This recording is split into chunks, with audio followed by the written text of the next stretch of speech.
안녕하세요. 분석 유튜버 테스입니다. 이번에 분석할 내용은 원피스 1019화에 나온 야마토의 인수형에 대한 내용입니다. 과연 야마토가 어떤 열매를 먹었을지 공개된 야마토의 모습을 통해 추측해 보도록 하겠습니다. 우선 저는 야마토가 먹은 열매가 해태라고 생각합니다. 그 이유에 대해서 핵심만 짚어보자면, 해태는 중국 요순시대에 등장했다고 전해지는 상상의 짐승인데 또 다른 이름으로 해치라고도 불립니다. 해치는 해님이 파견한 벼슬아치의 줄임말로서 태양 숭배 사상에 따르면 해는 사람에게 복덕을 주고 만물을 생성시키는 근원이며, 해가 뜨면 귀신이 사라지고 흉악한 짐승은 사라지며 병자는 깨어나므로 해는 재앙을 물리치는 것으로 해석됩니다. 이것은 와노쿠니에서 줄곧 언급되던 여명과 관련이 있는 것으로 보이며, 태양의 신으로 추측되는 루피와 함께 한다는 뜻이거나 태양의 빛을 받으면 야마토가 더 강해질 수 있다는 뜻으로 해석할 수 있으며, 어떤 이유가 됐던 간에 야마토가 카이도우라는 재앙을 물리치는 것에 결정적인 역할을 할 것으로 보여집니다. 추가적으로 태양의 신 니카에 대한 언급은 해태를 공개하기 위한 오다 센세의 빌드업이 아니었을까요? 우선 해태는 동양에서 널리 알려진 영수로서 예로부터 화재를 막는 물의 신수이며 불에 강하다고 합니다.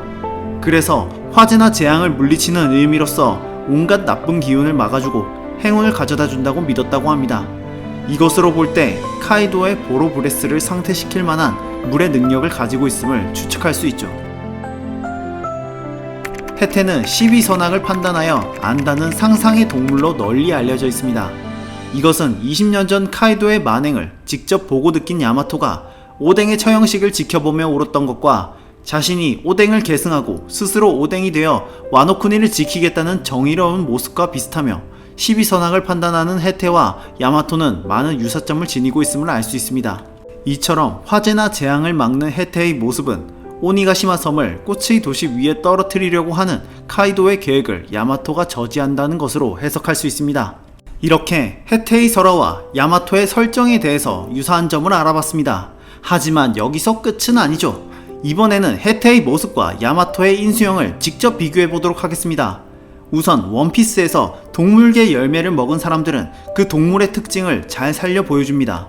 대표적으로 로브르치의 레오파드, 후즈우의 샤벨 타이거, 알라바스타 왕국 부관 차카의 자칼, 제브라의 늑대, 사사키의 트리케라톱스 등등 수많은 동물계들은 각각 자신만의 특징이 잘 표현되어 있습니다. 그것처럼 야마토 역시 동물계를 먹었다면 그 특징이 분명하게 드러나 있다고 볼 수 있는데, 우선 앞서 소개한 해태는 고양이나 개과로 대표되는 영수입니다.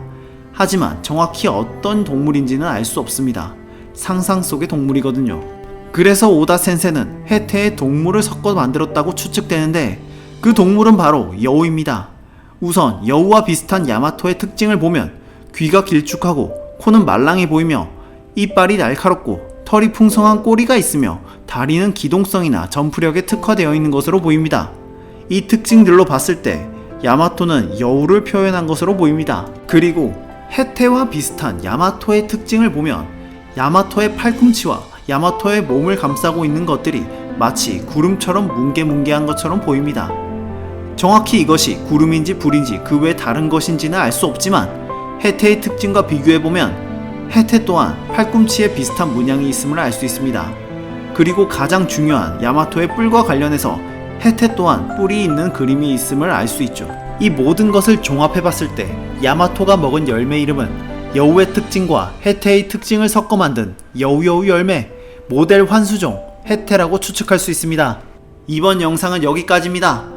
많이 후덥지근한 날씨에 여러분 모두 건강관리 잘하시고 저는 이만 운동하러 가보겠습니다. 빠이.